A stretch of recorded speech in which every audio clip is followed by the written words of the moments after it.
राधे राधे, ये voice check करना भाई, कुछ लिखाया नहीं है ना अभी।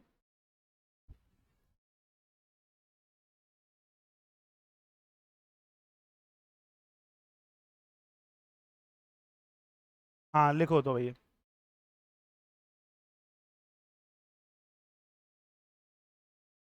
ये जो पेपर है, ये अपना फर्स्ट पेपर है, मैकेनिक्स है, वो अपना फर्स्ट पेपर है।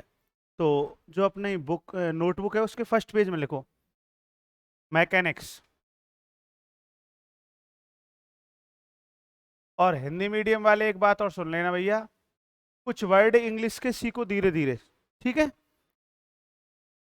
क्योंकि आगे चल के जब तुम एमएससी करेंगे तो वो इंग्लिश मीडियम में ही होगी, हिंदी में नहीं होगी। तो लिखो मैकेनिक्स, यांत्रिकी, ये आपकी बुक का नेम है।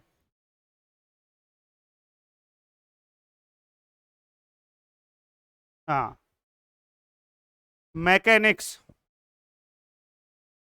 यांत्रिकी, लिख दिया।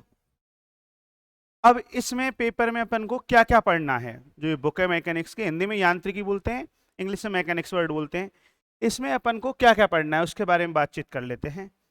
तो एक चार्ट बनाएंगे, ठीक है, जैसे मैं बना रहा हूँ वैसे ही। जो आपका लेसन फर्स्ट है, उस लेसन फर्स्ट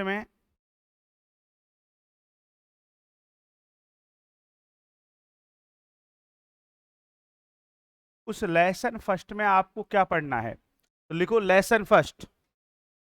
जैसे मैं चार्ट बना रहा हूं वैसे बनाना, लेसन फर्स्ट। एक बार मैं हिंदी में बोलूंगा, एक बार इंग्लिश में बोलूंगा। हाँ, तो लिखो हिंदी मीडियम वाले, निर्देश तंत्र, निर्देश तंत्र तथा ये साइंटिस्ट का नाम बोल रहा हूं मैं, तथा गैलीलियन रूपांतरण समीकरण, निर्देश तंत्र तथा गैलीलियन रूपांतरण समीकरण। इंग्लिश मीडियम वाले लिखो frame of reference, frame of reference and Galilean transformation equation, निर्देश तंत्र तथा गैलीलियन रूपांतरण समीकरण। गैलीलियन, ये साइंटिस्ट का नाम है, गैलीलियो साइंटिस्ट सुना है, उसका नेम है गैलीलियन रूपांतरण समीकरण, निर्देश तंत्र तथा गैलीलियन रूपांतरण समीकरण। तो ये आपको फर्स्ट चैप्टर में पढ़ना है, निर्देश तंत्र के बारे में, फ्रेम ऑफ रेफरेंस के बारे में स्टडी करनी है, ठीक है?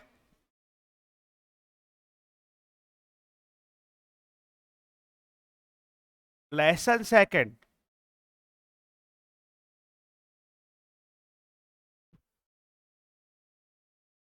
लेसन सेकंड, बेटा लेसन सेकंड में आपको क्या पढ़ना है वो सुनो आप बेटा। इसमें अपन बेटा घूर्णी निर्देश तंत्र पढ़ेंगे। कौन से निर्देश तंत्र? घूर्णी निर्देश तंत्र। जैसे पृथ्वी क्या है, घूर्णन गति करती है, तो वो किसकी तरह व्यवहार करती है? घूर्णी निर्देश तंत्र की तरह व्यवहार व्यक्त करती है, ठीक है? तो हिंदी मीडियम वाले लिखो पहले, घूर्णी निर्देश तंत्र, घूर्णी निर्देश तंत्र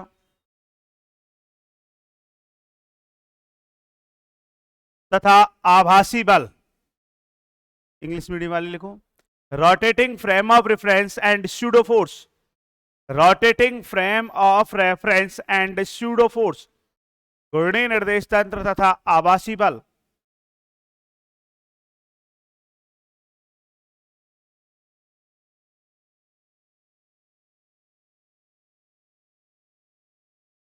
लेसन थर्ड,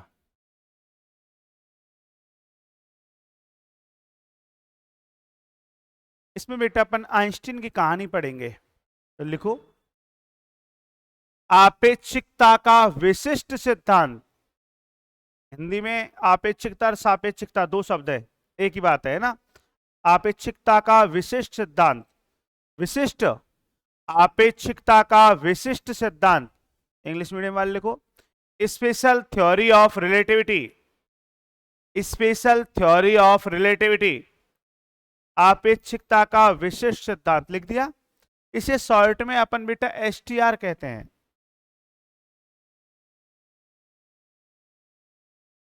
ब्रैकेट में लिख लेना, वहां पे शॉर्ट में क्या बोलते हैं इसको?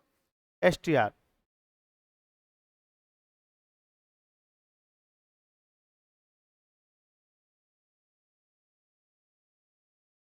लेसन फोर्थ के अंतर्गत आप पढ़ेंगे, लिखो बेटा, संरक्षी तथा असंरक्षी बल, conservative and non conservative force, conservative and non conservative force, संरक्षी और असंरक्षी बल, लिख दिया।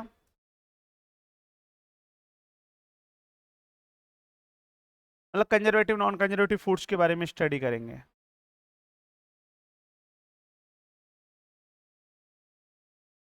लेसन फिफ्थ,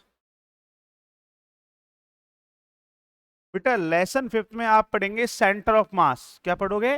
द्रव्यमान केंद्र के बारे में पढ़ेंगे। तो लिखो लेसन फिफ्थ में द्रव्यमान केंद्र तथा टक्कर, centre of mass and collision, द्रव्यमान केंद्र तथा टक्कर, centre of mass and collision, लिख दिया। नेक्स्ट टॉपिक,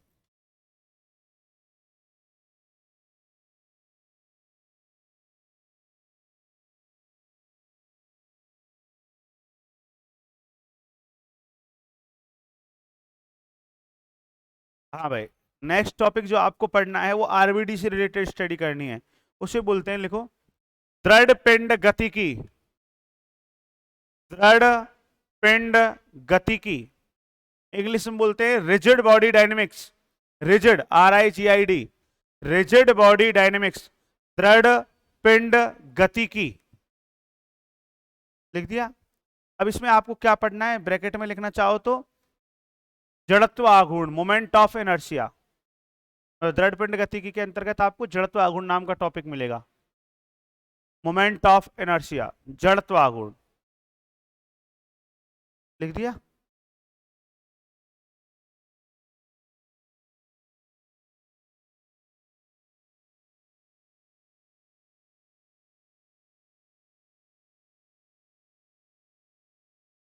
तो यहां पे अपन पढ़ेंगे पार्टिकल की मोशन पढ़ेंगे, लेकिन सेंट्रल फोर्स के अंडर में। किसके अंडर में बेटा? तो लिखो, केंद्रीय बलों के अधीन कण की गति, motion of particle under central force, केंद्रीय बलों के अधीन कण की गति, motion of particle under central force, केंद्रीय बलों के अधीन कण की गति,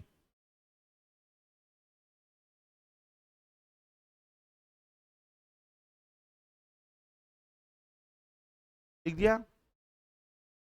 अब देखो, यहां तक तो प्रत्येक की यूनिवर्सिटी में सिलेबस होगा, चाहे वो राजस्थान यूनिवर्सिटी है आपकी, कोई सी भी कॉलेज है, महाराजा है या सुबोध कॉलेज है या कनौड़िया कॉलेज है, जयपुर के अंतर्गत जो भी कोई आपकी कॉलेज है, ठीक है, अंडर राजस्थान यूनिवर्सिटी, या सर हम सीकर साइड से यूनिवर्सिटी की बात करें, या ब्रज यूनिवर्सिटी भरतपुर की साइड बात करें अपन, या मत्स्य यूनिवर्सिटी अलवर की बात करें अपन, तो ये सिलेबस तो कंपलसरी है, सभी में होगा। सर अदर स्टेट की बात करें, बिहार की बात करें, औरंगाबाद यूनिवर्सिटी की बात करें, चरणजीत सिंह यूनिवर्सिटी की बात करें, ठीक है, यूपी की बात कर रहे हैं आप, जो मैंने यूनिवर्सिटी बोली है ये, या बिहार की यूनिवर्सिटी की बात कर रहे हैं, या अदर स्टेट कहीं की बात कर रहे हैं, ये कंपलसरी सिलेबस है, क्योंकि सेमेस्टर प्रणाली एनईपी में सब जगह लागू कर दी गई है, और वहां पे ये सिलेबस तो कंपलसरी है, ठीक है। अब नया सिलेबस क्या है? ठीक है सर, हमें कैसे पता चलेगा? आपकी जो भी यूनिवर्सिटी है, मैं ये अदर स्टेट वाले बच्चों से बात कर रहा हूं, जो भी आपकी यूनिवर्सिटी है, आपकी यूनिवर्सिटी की वेबसाइट पे जाइए, वहां से सिलेबस डाउनलोड कीजिए, और सिलेबस में देखो सर हमारे टॉपिक है, केवल आप टॉपिक चेक कर लीजिए जो मैंने लिखाया है, ये तो कंपलसरी है, आपके प्रत्येक में मिलेंगे। अब किसी में एक्स्ट्रा टॉपिक ये ऐड हो भी सकता है, नहीं भी हो सकता। जैसे अब तक राजस्थान यूनिवर्सिटी का जो सिलेबस था, उसमें ये टॉपिक जो मैं लिखने जा रहा हूं एक्स्ट्रा टॉपिक एक नहीं था, लेकिन अब ऐड कर भी सकते हैं और नहीं भी कर सकते। अभी यूनिवर्सिटी ने सिलेबस नहीं डाला है, ठीक है, लेकिन जैसे जोधपुर यूनिवर्सिटी है उसने सिलेबस डाल दिया, तो वहां पे इस टॉपिक को ऐड किया गया है। मेरी बात समझ में आ गई? तो अपन आराम से वेबसाइट पे जाके सिलेबस निकाल लेंगे। यदि टॉपिक ऐड होगा तो मैं आपको बता दूंगा टॉपिक ऐड है, ठीक है, और मैं इसको पढ़ाऊंगा। इसको मैं इसलिए पढ़ाऊंगा, कई यूनिवर्सिटी में ये टॉपिक है, कई में नहीं है। अब किस किस में है ये मैं आपको नेक्स्ट लेक्चर में बता दूंगा, ठीक है। तो कौन सा टॉपिक है? ये हल्का सा आपने 11th में पढ़ा है, तो ये एक्स्ट्रा टॉपिक है, अतिरिक्त। ये तो कंपलसरी है, ये तो सभी में है। अब ये लेसन वाइज आपने लिखे हैं सर, तो बेटा यहाँ पे अलग अलग प्रकाशन की अलग अलग बुक चलती है। जैसे हम सर कॉलेज बुक हाउस की लेके आ रहे हैं, हम सीबीएच लेके आ रहे हैं कॉलेज बुक हाउस की, हम सर जेपीएच लेके आ रहे हैं, हम आरबीडी लेके आ रहे हैं। अलग अलग प्रकाशन की बुक चलती है। तो किसी में वो बुक वाले क्या करते हैं, 7th को 6 चैप्टर बना देते हैं, 6 को क्या बना देंगे 7, कहीं पे 5 बना रखा है।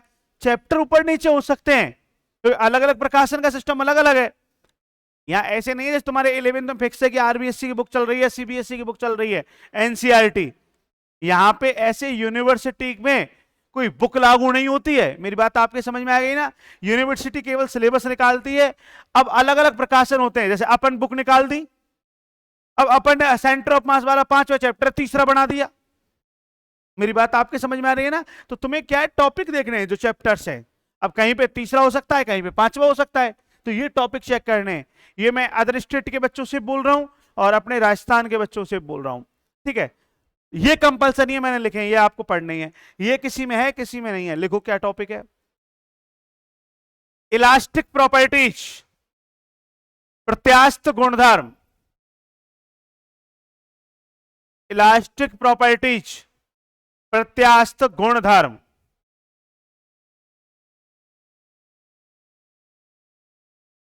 ये टॉपिक अपन अभी यूनिवर्सिटी का सिलेबस जैसे ही आएगा तो अपन चेक कर लेंगे, होगा तो पढ़ा देंगे आप लोगों को, अदरवाइज और बच्चों को तो पढ़ाएंगे तो आपसे कह देंगे आप केवल यहीं तक पढ़ो। समझ में आ गया ना? ठीक है, चलो तो कहानी प्रारंभ जो अपन करेंगे, तो ये तो अपन ने मैकेनिक्स का सिस्टम लिख लिया कि आपको मैकेनिक्स में ये चीजें पढ़नी है, लेकिन ये विस्तार से पढ़नी है आपको, ठीक है। तो सबसे पहले अपन जो चैप्टर पढ़ेंगे वो फर्स्ट चैप्टर पढ़ेंगे, ठीक है। तो लिखो नेक्स्ट पेज में आप,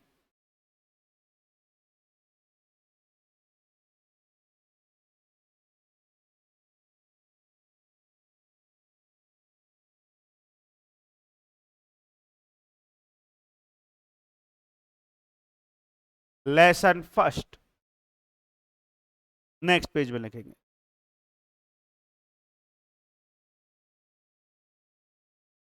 लिख दिया बेटा? तो सबसे पहले आप हेडिंग डालो,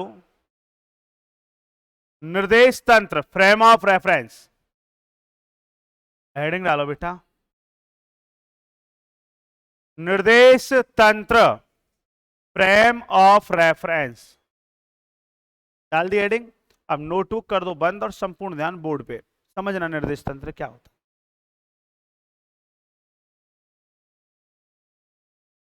देखना बेटा, फ्रेम ऑफ रेफरेंस क्या है? ये एक ऐसा सिस्टम है, एक ऐसा स्पेस है, जगह, स्पेस का मतलब जगह, स्थान, जिसके रेस्पेक्ट में पार्टिकल को एक्सप्लेन किया जाता है।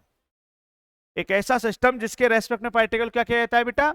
एक्सप्लेन किया जाता है, उसको समझाया जाता है, उसकी व्याख्या की जाती है। जैसे मैं आपको अभी जो अपन ने कल लेक्चर लिया था उसमें समझाया था कि सामने मेरे जो कैमरा लग रहा है ये 2 मीटर दूरी पर उपस्थित है मुझसे। तो कैमरे की जो दूरी है, मैंने बोली कि 2 मीटर दूरी पर उपस्थित है मुझसे, और बोर्ड से 3 मीटर की दूरी पर उपस्थित है। कौन सा स्टेटमेंट सही है इनमें?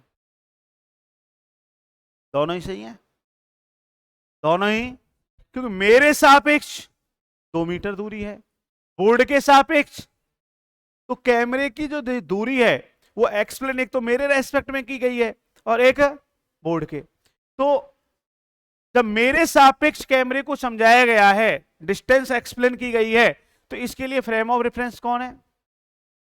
और जब बोर्ड के रेस्पेक्ट में की गई है तो बोर्ड। तो वास्तव में फ्रेम ऑफ रेफरेंस क्या है बेटा? एक ऐसी जगह होती है, ऐसा स्थान होता है जहां से ऑब्जर्वेशन किया जाता है। क्या किया जाता है? ऑब्जर्वेशन, प्रेक्षण लिए जाते हैं, उसे अपन क्या बोलते हैं? Frame of reference. समझ में आ गया? जैसे तुम बोलते हो पृथ्वी घूर्णन गति करती है किसके चारों ओर? अर्थ है वो रोटेशन मोशन करती है। अर्थ किसके चारों ओर? सन के? अरे सूर्य के चारों ओर ही तो करती है। हम बोलते हैं चंद्रमा घूर्णन गति करता है किसके रेस्पेक्ट में? अर्थ के रेस्पेक्ट में। वो किसके रेस्पेक्ट में करता है? तो चंद्रमा के लिए फ्रेम ऑफ रेफरेंस कौन बन गई? अर्थ। और अर्थ के लिए फ्रेम ऑफ रेफरेंस कौन बन गया? सन। क्योंकि सन के ऑर्बिटल में ही तो मोशन कर रही है। मेरी बात समझ में आ रही है नहीं आ रही? बेटा एक बात और सुनना, फ्रेम ऑफ रेफरेंस यह जरूरी नहीं है रेस्ट में हो। निर्देश तंत्र यह जरूरी नहीं है रेस्ट में हो, किस में भी हो सकता है? मूविंग स्टेट में भी हो सकता है। एक मिनट, कोई व्यक्ति जा रहा है और अपन दौड़ लगा रहे और अपन उसको देख रहे हैं, अपन उसको ऑब्जर्व कर रहे और अपन दौड़ करते हुए बता रहे हैं उसकी जो, ध्यान सुनना मैं जो बोल रहा हूं, उसकी जो हाइट है वो 5 फीट है। किसने ऑब्जर्व किया? अपन ने। नहीं आया समझ में? या अपन बोलते हैं उसकी हाइट कम है, किसके रेस्पेक्ट में? अपने रेस्पेक्ट में। ठीक है, एक तो अपन खड़े होके बोले तो ये स्थिर निर्देश तंत्र, और एक गति करके बोले तो ये। तो यहां से क्या चीज समझ में आई कि निर्देश जो फ्रेम ऑफ रेफरेंस होता है वो रेस्ट स्टेट में भी हो सकता है और मूविंग स्टेट में भी हो सकता है। जो निर्देश तंत्र है वो विराम अवस्था में भी हो सकता है, स्थिर अवस्था में भी हो सकता है और गतिशील अवस्था में भी हो सकता है। ये बेटा नेसेसरी कंडीशन नहीं है, ये आवश्यक प्रतिबंध नहीं है कि फ्रेम ऑफ रेफरेंस है वो रेस्ट में ही रहेगा या मूविंग में रहेगा। रेस्ट में भी हो सकता है, मूविंग में भी हो सकता है। बताओ समझ में आया नहीं आया? क्लियर? अब सुनो, यहां तक तो हमारे सर ये सब समझ में आ गया कि फ्रेम ऑफ रेफरेंस क्या है, निर्देश तंत्र क्या है। निर्देश तंत्र एक ऐसा स्पेस है, एक ऐसा सिस्टम है जिसके रेस्पेक्ट में पार्टिकल को क्या किया जाता है? एक्सप्लेन किया जाता है। समझ में आ गया? जिसके रेस्पेक्ट में पार्टिकल को एक्सप्लेन किया जाता है उसे क्या बोलते हैं? Frame of reference. मतलब जो पार्टिकल की हमको इंफॉर्मेशन देता है। पार्टिकल क्या देता है? इंफॉर्मेशन। कैसे इंफॉर्मेशन देता है? एक मिनट इधर देखो,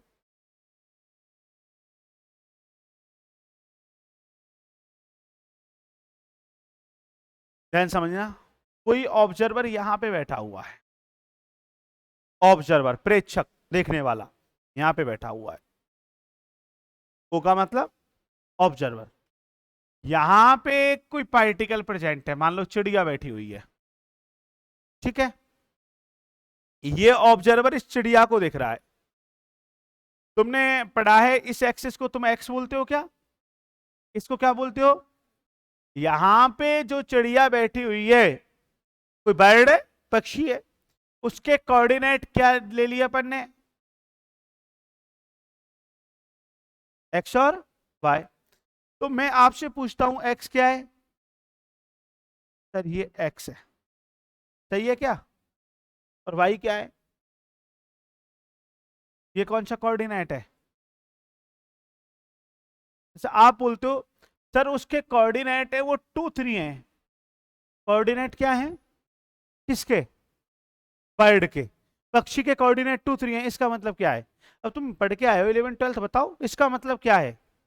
भाई आपने बोला सर जो बर्ड है उसके कोऑर्डिनेट 2 3 है, तो इस वर्ड का मीन्स क्या है? क्या कहना चाहता है ये कहना चाहता है कि जो ऑब्जर्वर ऑब्जर्व कर रहा है, इस ऑब्जर्वर को ये डिस्टेंस कितनी है?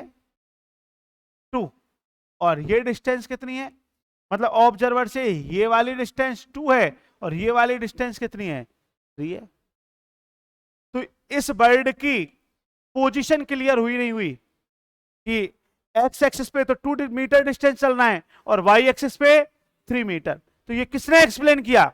किसके रेस्पेक्ट में है ये 2 3 कोऑर्डिनेट? ऑब्जर्वर जो देख रहा है उसके रेस्पेक्ट में है। समझ में आ गया? तो इसके लिए ये पार्टिकल के लिए ये क्या हो गया? Frame of reference. ठीक है। अब देखो, यदि आपके पास मान लो किसी पार्टिकल की पोजीशन गिवन है एक्स ऑफ टी, मतलब एक्स है वो टी का फंक्शन है। पढ़े लिखे तो हो ना तुम? अरे 11th पढ़ रखी है ना? हाँ, एक्स है वो किसका फंक्शन है? टी का फंक्शन है। और वो आपको मान लो ऐसे दे रखी है टी स्क्वायर प्लस 2t, ये दिया हुआ है। ये क्या दे दी मैंने आपको? पार्टिकल की पोजीशन। क्या दे दी? कोई पार्टिकल है, उस पार्टिकल की पोजीशन इस प्रकार के बने सर ये आपने एक्स ऑफ टी क्यों लिखा है? एक्स तो पोजीशन है भाई, जो पोजीशन है वो किसका फंक्शन है? टाइम का फंक्शन है। किसका फंक्शन है? इसलिए मैंने एक्स ऑफ टी लिख दिया। बताओ यहां तक समझ में आया नहीं आया? ये आपको पता है कि पार्टिकल की पोजीशन ये है, तो क्या आप वेलोसिटी कैलकुलेट कर सकते हो? आराम से कर सकते हैं। कैसे? सर हमने 11वीं क्लास पढ़ी है, इसका डेरिवेटिव ले लो। अरे इसका अवकलन कर दें, डिफरेंशिएट कर दें, तो हमने पढ़ा है जो वेलोसिटी होती है वो differentiate of position dx upon dt पढ़ा है, नहीं पढ़ा? यही तो वेलोसिटी होती है। अरे होती है नहीं होती? तो बताओ पार्टिकल की वेलोसिटी तुम्हें मिल गई नहीं मिल गई? किससे? पोजीशन से। और सर हमें तो एक्सेलरेशन निकालना है। क्या निकालना है? त्वरण। त्वरण सर हमें त्वरण निकालना है, ये तो वेग निकला है, तो त्वरण कैसे निकालोगे? सर इसका पोजीशन का 2 बार डिफरेंशिएट कर दो, या वेलोसिटी का 1 टाइम कर दो। जो वेग निकाला है इसका 1 बार कर दो, या पोजीशन का कितनी बार कर दो? 2 बार। तो हमारे पास क्या निकल के आ जाएगा? एक्सेलरेशन। क्या निकल के आ जाएगा? या तो d2x upon dt square, 2 time कर दिया कि 2 बार कर दिया क्या? या वेलोसिटी का 1 टाइम कर दो, dv अपॉन dt। तो क्या निकल के आएगा? एक्सेलरेशन। तो बताओ पोजीशन से तुमने क्या निकाली? वेलोसिटी, वेग निकाल लिया। अरे कण की स्थिति प्राप्त थी, तुम्हारे पास वेग आ गया, त्वरण आ गया, पोजीशन से वेलोसिटी आ गई और एक्सेलरेशन आ गया। मैं तुमसे बोलूं मोमेंटम निकालो, संवेग, पढ़ाया आपने? मोमेंटम संवेग का फार्मूला मास इनटू वेलोसिटी। तो बेटा पार्टिकल का मास तो तुम्हें पता होगा, वो चिड़िया है उसका मास तो तुम्हें पता है, दे रखा है क्वेश्चन में। और वेलोसिटी तुमने कैलकुलेट कर ली, तो एम और वी का मल्टीप्लाई कर दो, प्रोडक्ट कर दो, गुणा कर दो, तो क्या निकल कर आ जाएगा? मोमेंटम। मैं तुमसे बोलूं फोर्स निकालो, तो सर हमने पढ़ा है फोर्स एफ इक्वल टू क्या होता है? एम ए होता है। पार्टिकल का मास तुम्हें पता है, एक्सेलरेशन तुमने निकाल लिया, अरे ए आपने निकाल लिया, एम इंटू ए कर दोगे तो क्या निकल के आ जाएगा? फोर्स आ जाएगा। बताओ समझ में आया नहीं आया? इसका मतलब हम पार्टिकल की इंफॉर्मेशन ले सकते हैं, हम पार्टिकल की इंफॉर्मेशन ले सकते हैं, लेकिन क्या पता होनी चाहिए? पोजीशन। क्या पता होनी चाहिए? और पोजीशन कहां से पता लगेगी? Frame of. समझ में आ गया? तो हम ऐसे बोल सकते हैं कि बेटा जो आपका निर्देश तंत्र होता है, फ्रेम ऑफ रेफरेंस होता है, वो एक ऐसा सिस्टम होता है जो कि पार्टिकल की इंफॉर्मेशन देता है, पार्टिकल की इंफॉर्मेशन देता है। क्योंकि वहां से आपने क्या निकाल ली? पोजीशन निकाल ली, और पोजीशन का डेरिवेटिव किया तो क्या आ गया? वेलोसिटी। और वेलोसिटी का मास से मल्टीप्लाई कर दिया तो मोमेंटम, और एक बार डेरिवेटिव वेलोसिटी का कर दिया तो एक्सेलरेशन आ गया। नहीं आई बात समझ में? तो इस प्रकार पार्टिकल की इंफॉर्मेशन हमें मिल रही है, नहीं मिल रही? और जो इंफॉर्मेशन देता है उसे हम क्या बोलते हैं? Frame of reference. बताओ यहां तक क्लियर हुआ नहीं हुआ? इतना क्लियर? तो फ्रेम ऑफ रेफरेंस क्या है, ये शब्द क्लियर हो गया? सर फ्रेम ऑफ रेफरेंस है एक ऐसा सिस्टम है जो कि पार्टिकल को एक्सप्लेन करता है, एक ऐसा सिस्टम जो पार्टिकल क्या करता है? एक्सप्लेन। उसे क्या कहते हैं? Frame of. अब बेटा जो फ्रेम ऑफ रेफरेंस है अकॉर्डिंग टू न्यूटन्स लॉ, किसके आधार पे? अपन न्यूटन के अनुसार बात कर रहे हैं, तो न्यूटन के नियमों के अनुसार फ्रेम ऑफ रेफरेंस 2 प्रकार के होते हैं। किसके अनुसार? न्यूटन के नियमों के अनुसार। समझ में आ गया? According to Newton's law, Newton के नियमों के अनुसार निर्देश तंत्र 2 प्रकार के होते हैं, एक होता है इनर्शियल और एक होता है नॉन इनर्शियल। एक जड़त्वीय निर्देश तंत्र और एक अजड़त्वीय निर्देश तंत्र। अब प्रश्न ये उठता है, सर जड़त्वीय निर्देश तंत्र क्या होता है? कि इनर्शियल फ्रेम ऑफ रेफरेंस क्या होता है? बेटा इनर्शियल फ्रेम ऑफ रेफरेंस ऐसा फ्रेम ऑफ रेफरेंस है। भाई जड़त्वीय निर्देश तंत्र क्या है? पहला क्वेश्चन तुम्हारा अधिकांशतः यही आता है एग्जाम में, कई बार आता है। इस 10 साल के पेपर देखेंगे तो 7 बार आया हुआ मिलेगा, और भी 8 बार।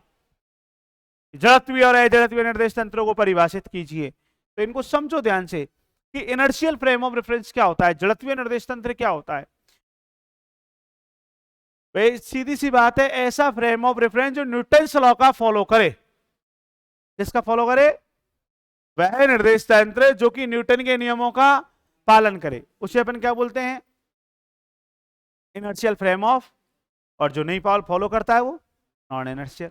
लेकिन जब क्वेश्चन 3 नंबर का आता है तो ये डेफिनेशन ही पर्याप्त नहीं होती।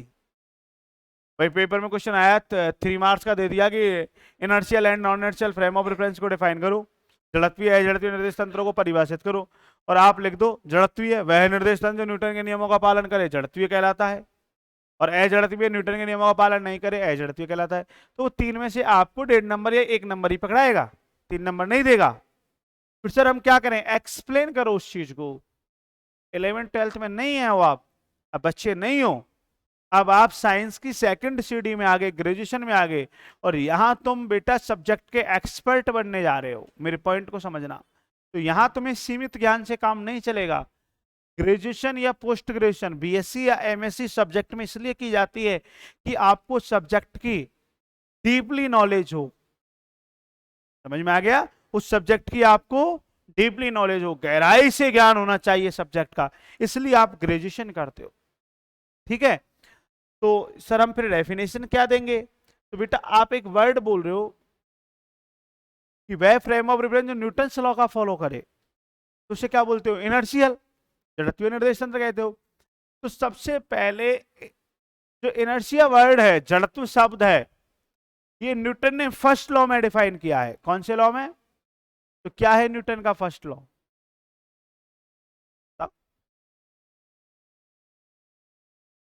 एकदम सही है। कोई पार्टिकल रेस्ट में है तो वो कौन सी स्टेट में रहेगा बेटा? रेस्ट में। और मूविंग में है तो जब तक कि उस पार्टिकल पर एक्सटर्नल फोर्स वर्क नहीं करे। भाई हिंदी में हम खूब रट के आए हैं। न्यूटन के प्रथम नियम में गुरुजी आपको ये रटाते थे कि कोई कण विराम अवस्था में है तो वो विराम में ही रहेगा, और गतिशील में है तो गतिशील में ही रहेगा जब तक कि उस पर बाह्य बल कार्य ना करे। यही पढ़ाया अपन ने। रेस्ट में रहेगा, मूविंग में है, मूविंग में रहेगा जब तक कि उस पर एक्सटर्नल फोर्स वर्क, मतलब अपन एक्सटर्नल फोर्स के एब्सेंस में बात कर रहे हैं, अनुपस्थिति में। भाई आपने क्या बोला? पार्टिकल रेस्ट में है तो रेस्ट में रहेगा, और मूविंग में है तो दूसरी लाइन, जब तक कि उस पर एक्सटर्नल फोर्स बाह्य बल कार्य, मतलब बल का मान कितना हो गया? बताओ इंटेलिजेंट बच्चों, अरे बताओ फोर्स का मान कितना हो गया? बोलते नहीं हो। आप बोल रहे हो फोर्स वर्क नहीं करे, तो फोर्स का मान क्या है? 0। वहां पे फोर्स अप्लाई नहीं है। भाई फर्स्ट लॉ यही तो कह रहा है कि कोई पार्टिकल रेस्ट में है तो, मूविंग में है तो, फिर नेक्स्ट लाइन क्या है? वाइल, जबकि उस पर एक्सटर्नल फोर्स वर्क, बाह्य बल कार्य नहीं करे। तो वहां पे बाह्य बल का मान कितना है, एक्सटर्नल फोर्स कितना है? 0। समझ में आया? यही तो इनर्शिया लॉ है, जड़त्व का नियम है। क्लियर बेटा? और सेकंड लॉ न्यूटन का क्या कहता है? सर सेकंड लॉ कहता है फोर्स है वो मास और एक्सेलरेशन का मल्टीप्लाई होता है। सेकंड लॉ यही बोलता है। पढ़ा है नहीं पढ़ा? F is equal to M into A. M क्या है यहाँ पे? पार्टिकल का मास, कण का द्रव्यमान। ए क्या है? एक्सेलरेशन। अच्छा, ये इक्वेशन मैंने क्या दे दी? सेकंड। अब फर्स्ट और सेकंड को देखो मैं क्या लिख सकता हूं, बताओ भाई। फर्स्ट और सेकंड से क्या लिख सकता हूं? From equation first and second, M A लिख सकता हूं। अब तुम मैथमेटिक्स के स्टूडेंट हो, तुमको कहीं पे ये लिखा मिल रहा है 2x इंटू 0।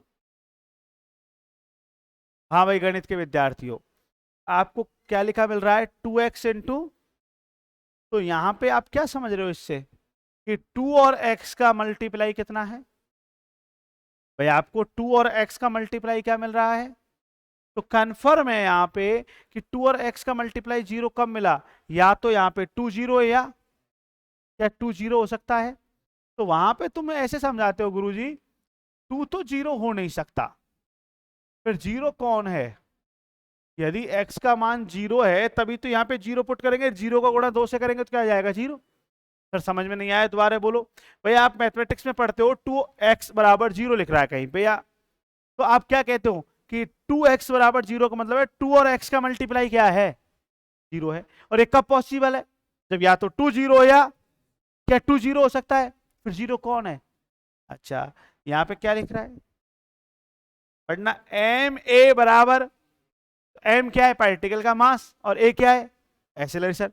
तो या तो एम 0 है या ए 0 है, क्योंकि एम ए बराबर 0, एम और ए का प्रोडक्ट एम और ए का गुणा क्या मिल रहा है आपको, एम और ए का मल्टीप्लाई 0 मिल रहा है, तो कन्फर्म है 2x की तरह बन गया है ना, या तो m 0 या क्या पार्टिकल का मास 0 हो सकता है। तो हमारी पुरानी जो मैकेनिक्स है, क्या बोला मैंने, ओल्ड मैकेनिक्स, पुरानी मैकेनिक्स, जिसे हम क्लासिकल मैकेनिक्स कहते हैं। कौन सी मैकेनिक्स, क्लासिकल, चिरसम्मत, हिंदी में चिरसम्मत बोलते हैं, क्लासिकल का चिरसम्मत, या ओल्ड बोल दो तुम तो, ओल्ड मैकेनिक, वो कहती है पार्टिकल का मास 0 नहीं हो सकता। मॉडर्न फिजिक्स तो कहती है हो सकता है, मॉडर्न फिजिक्स तो कहती है, लेकिन मॉडर्न की बात नहीं कर रहे, तुम्हारे सिलेबस में अभी क्या है, ओल्ड फिजिक्स, क्लासिकल, न्यूटन के जमाने की बात है। समझ में आ गया। तो यहां पे हम क्या कहेंगे, मास 0 हो सकता है। तो एक एग्जांपल बताओ ना मॉडर्न फिजिक्स में, फोटोन, नाम सुना है फोटोन पार्टिकल का, तो फोटोन कण का द्रव्यमान क्या होता है, 0 होता है। पढ़ाई नहीं पढ़ा अपने टॉपिक पे, तो मॉडर्न फिजिक्स नहीं लगाएंगे, पहले की बातें पढ़ रहे हैं अभी हम, ठीक है। जैसे बाबा के जमाने में कितना ज्ञान था, तो बाबा के जमाने में क्या ज्ञान था उसकी बात करेंगे। बाबा के पिताजी के जमाने में क्या ज्ञान था उसकी बात करेंगे, उनके पिताजी के जमाने में क्या ज्ञान था उसकी बात करेंगे। मतलब हम ओल्ड फिजिक्स की बात कर रहे हैं। ओल्ड का मतलब प्लूटो ने क्या कहा, प्लूटो साइंटिस्ट का नाम सुना है आपने, उसकी बात करेंगे। कैपलर वैज्ञानिक ने क्या कहा उसकी बात करेंगे। कोपरनिकस साइंटिस्ट ने क्या कहा उसकी बात करेंगे। गैलीलियन साइंटिस्ट ने क्या कहा उसकी बात करेंगे। न्यूटन साइंटिस्ट ने क्या कहा उसकी बात करेंगे। लेकिन हम अभी ये बात नहीं करेंगे कि अल्बर्ट आइंस्टीन ने क्या कहा, श्रोडिंगर साइंटिस्ट ने क्या कहा। समझ में आ गया। डी ब्रोगली साइंटिस्ट ने क्या बोला। समझ में आ रहा है नहीं आ रहा है। जैसे 12वीं क्लास में तुमने डेविसन जर्मर प्रयोग पढ़ा है, तो ये मॉडर्न फिजिक्स है। कौन सी फिजिक्स है, तो मॉडर्न बात नहीं करेंगे हम, कौन सी फिजिक्स की बात करेंगे, क्लासिकल, पुरानी बातें करेंगे। तो हाँ अपने टॉपिक पे आओ।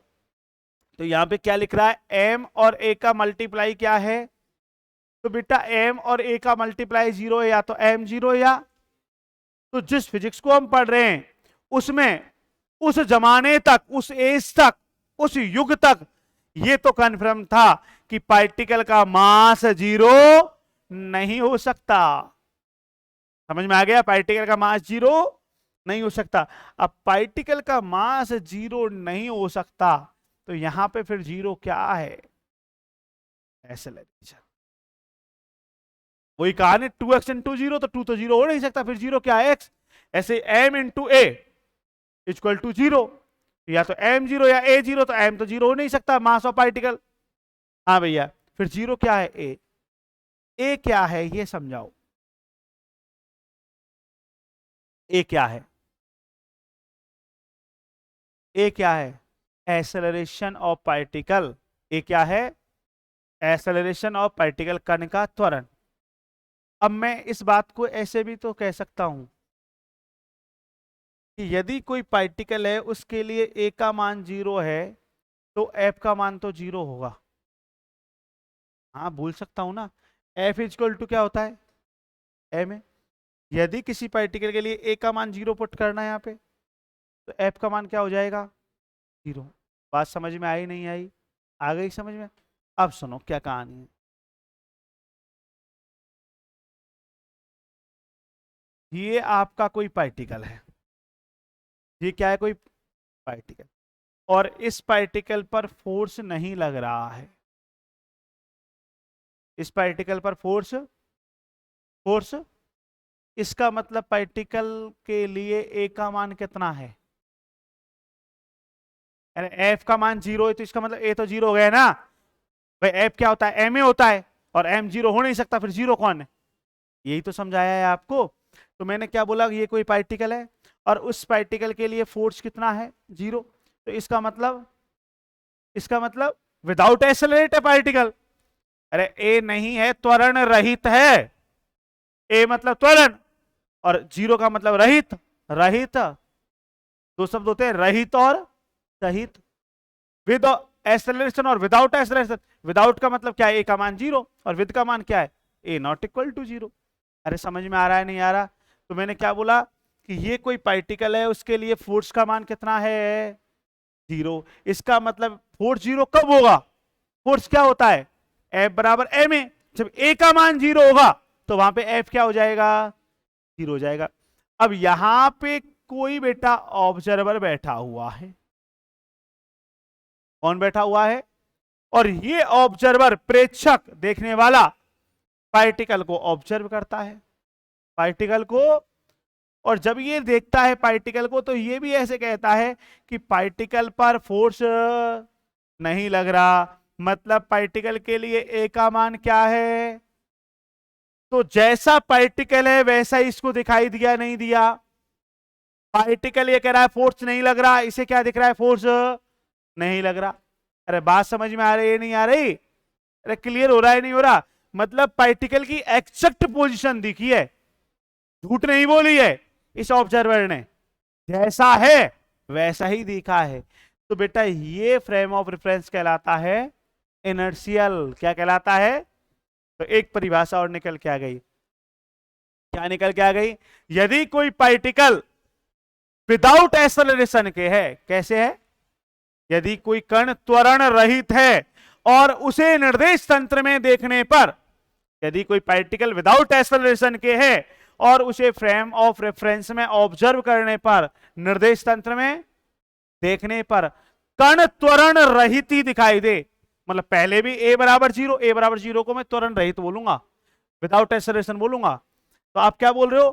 पहले भी त्वरण रहित है और जब ये देख रहा है तब भी कण कैसा दिखाई दे रहा है? त्वरण। तो ऐसे निर्देश तंत्र को कहते हैं जड़त्वीय निर्देश तंत्र। क्या कहते हैं? तो जड़त्वीय निर्देश तंत्र समझ में आया कि पार्टिकल है वो विदाउट एक्सेलरेशन के है और फ्रेम ऑफ रेफरेंस में ऑब्जर्व करने पर भी विदाउट एक्सेलरेशन के ऑब्जर्व हो, वह निर्देश तंत्र जिसमें कण त्वरण रहित अवस्था में उपस्थित हो और निर्देश तंत्र में प्रेक्षित करने पर कण त्वरण रहित ही अवस्था में दिखाई दे, तो वह निर्देश तंत्र क्या कहलाता है? जड़त्वीय, इनर्शियल। क्या कहलाता है?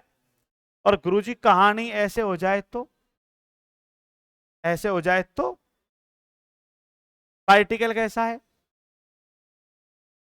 विदाउट एक्सेलरेशन के। भाई यहां पे a बराबर 0 विदाउट एक्सेलरेशन, और ये कह रहा है कि मुझे तो भैया वो गतिशील दिखाई दे रहा है, मतलब उसमें a आ रहा है। क्या आ रहा है? उस पार्टिकल पर फोर्स लग रहा है।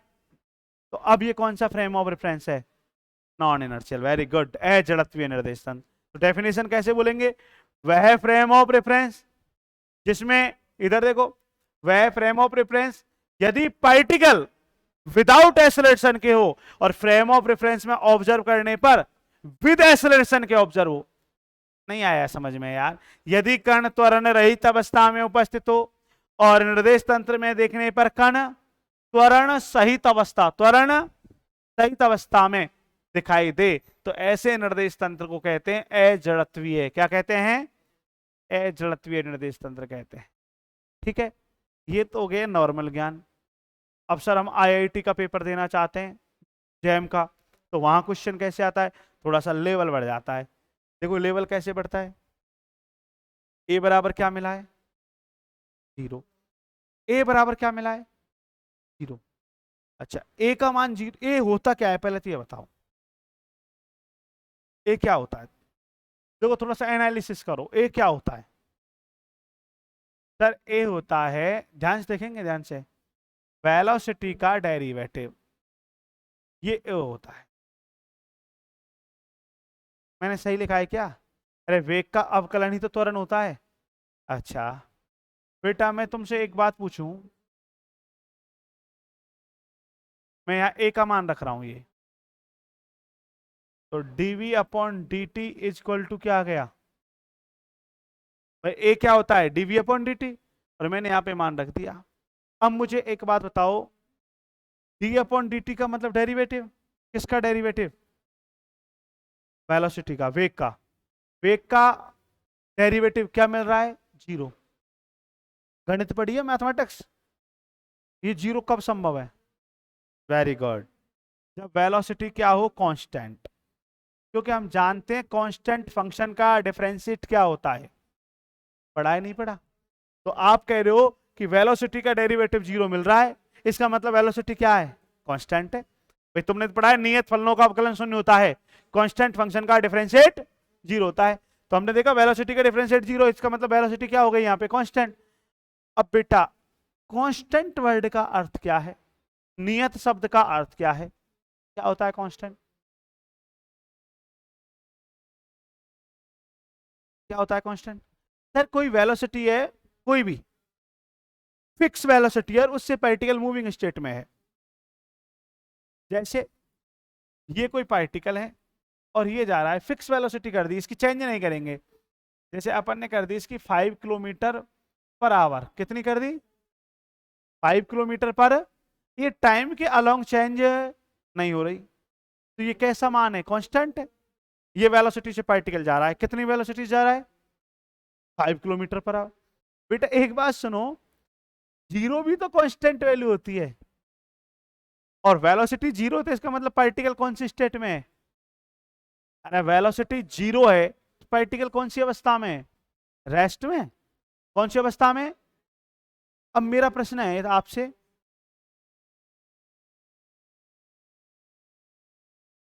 ये एक फ्रेम ऑफ रेफरेंस है और एक फ्रेम ऑफ रेफरेंस ये है, ये दो फ्रेम ऑफ रेफरेंस है, दो निर्देश तंत्र हैं। ये निर्देश तंत्र रेस्ट स्टेट में है, कौन सी स्टेट में है, रेस्ट में। समझना, इसका मतलब इसके लिए वेलोसिटी कितनी है, रेस्ट स्टेट का मतलब वेलोसिटी क्या है, और ये फ्रेम ऑफ रेफरेंस है, ये फिक्स वेलोसिटी से जा रहा है, कांस्टेंट वेलोसिटी से। कोई भी कांस्टेंट वेलोसिटी है, नियत वेग है,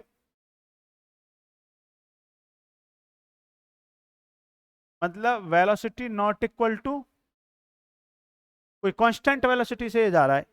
इनमें से कौन सा फ्रेम इनर्शियल है,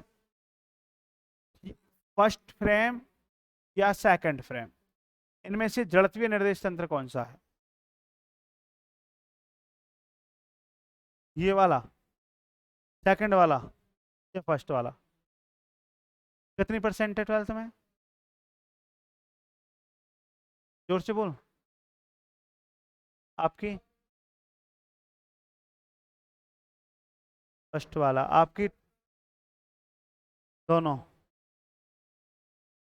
दोनों हो सकते हैं या हैं,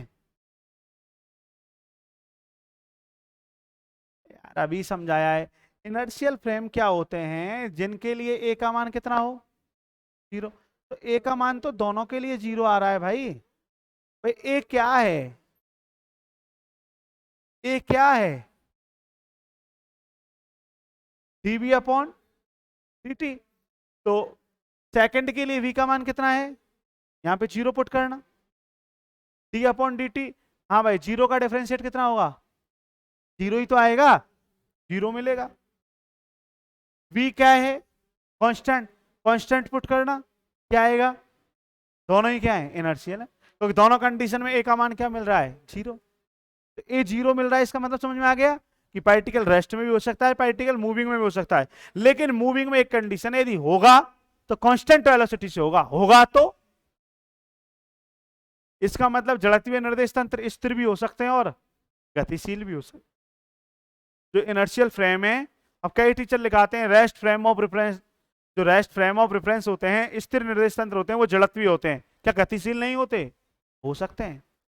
तो बेटा ये माइंड में सेट करो कि मूविंग फ्रेम ऑफ रेफरेंस भी इनर्शियल हो सकते हैं, मूविंग फ्रेम ऑफ रेफरेंस भी इनर्शियल हो सकते हैं, यदि वो, लेकिन कंडीशन कब, जब वो मूविंग स्टेट में है तो उनकी वेलोसिटी क्या होनी चाहिए, कांस्टेंट होनी चाहिए। कैसी होनी चाहिए, बताओ समझ में आया नहीं आया, आ गया। एक बात सुनना ध्यान से,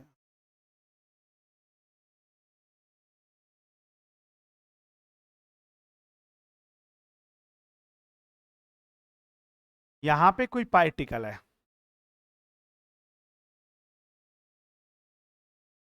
क्या है यहाँ पे कोई पार्टिकल, कोई पार्टिकल है, मान लो बर्ड है तुम्हारा, कोई पक्षी बैठा हुआ है,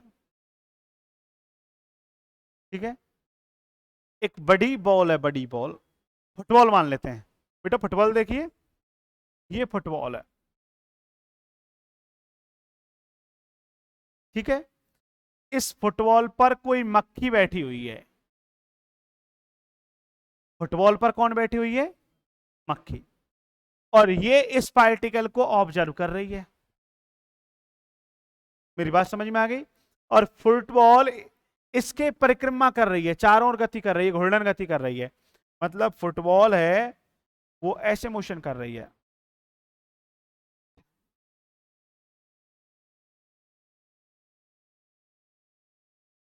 सर कितनी वेलोसिटी से?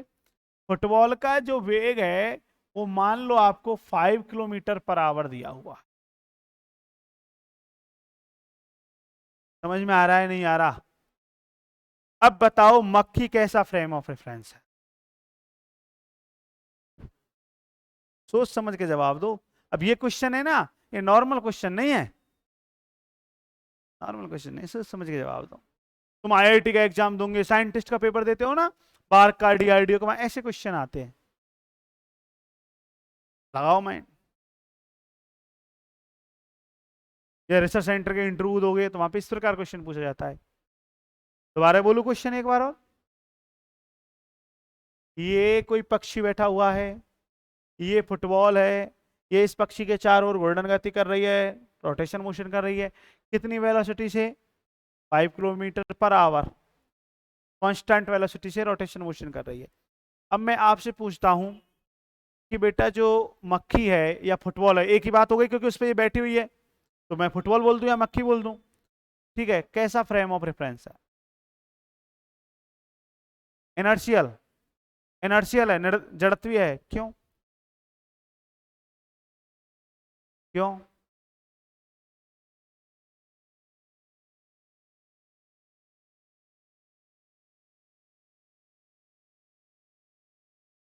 क्यों?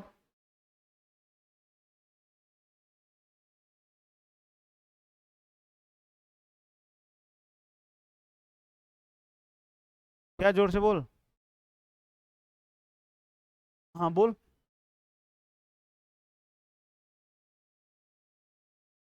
ये बात तो सही है आपकी, सर कांस्टेंट वेलोसिटी है तो एक्सेलरेशन जीरो हो जाएगा, ये बात आपकी सही है, मैं मान रहा हूं। लेकिन तुम ये देखो जो फुटबॉल है वो मोशन कैसे कर रही है? Rotation.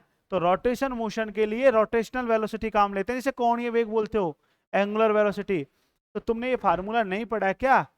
P equal to omega cross R, पढ़ा है नहीं पढ़ा? ये कौन सी वेलोसिटी है? लीनियर। ये कौन सी है? एंगुलर। ये पोजीशन। ये फार्मूला पढ़ा है नहीं पढ़ा? बी रेखीय वेग है, ओमेगा कोणीय वेग है, आर कण की स्थिति होती है, ये लीनियर वेलोसिटी, ये एंगुलर वेलोसिटी, और ये पार्टिकल की पोजीशन। तो जब पार्टिकल एंगुलर मोशन कर रहा है, रोटेशन मोशन कर रहा है, तो वहां पे पार्टिकल की कौन सी वेलोसिटी डिफाइन करेंगे?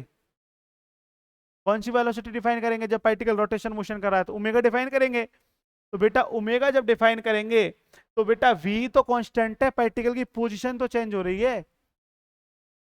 अरे पोजीशन तो चेंज हो रही है, तो ओमेगा क्या होगा? कांस्टेंट होगा या चेंज होगा? चेंज होगा। समझ में आ गया? यदि ओमेगा कांस्टेंट है यहां पे तो हम कह देंगे इनर्शियल है, और कांस्टेंट नहीं है तो नॉन इनर्शियल। यहां पे v नहीं देखेंगे, जब रोटेशन मोशन करता है तो क्या देखेंगे? ओमेगा। जब कण रेखीय गति कर रहा है, जब पार्टिकल लीनियर वेलोसिटी से मोशन कर रहा है, लीनियर मोशन कर रहा है, रेखीय गति कर रहा है, तो वहां पे लीनियर वेलोसिटी देखेंगे। और जब पार्टिकल रोटेशन मोशन कर रहा है तो वहां पे भाई घूर्णन गति चल रही है तो कौन सा वेग देखोगे? घूर्णन। हाँ, यदि मैं ये बोल देता ये ओमेगा है, ओमेगा कांस्टेंट है, तो तुम बोलते फिर कंफर्म क्या है? ये इनर्शियल है। समझ में आ गया? क्योंकि इसका डिफरेंशिएट करेंगे तो यहां पे जो एंगुलर एक्सीलरेशन मिलेगा, कोणीय त्वरण मिलेगा। किससे लिखते हैं एंगुलर एक्सीलरेशन को? यदि इसका डेरिवेटिव करें तो अल्फा। कोणीय त्वरण नहीं पढ़ा तुमने? अरे पढ़े नहीं पढ़े? तो ये क्या मिलेगा? जीरो, यदि ओमेगा कांस्टेंट है तो। अब यहां ओमेगा कांस्टेंट हो भी सकता है, और है तो इनर्शियल, और नहीं है तो नॉन इनर्शियल। समझ में आ गया? तो अधिकांशतः मोस्टली जो रोटेटिंग फ्रेम ऑफ रेफरेंस होते हैं वो नॉन इनर्शियल होते हैं। क्या होते हैं? क्योंकि उनकी डायरेक्शन क्या होती है? चेंज। भाई हर पॉइंट पे डायरेक्शन अलग है। जैसे इस पॉइंट पे देखें तो टेंजेंट लाइन ड्रॉ करो, ये डायरेक्शन है।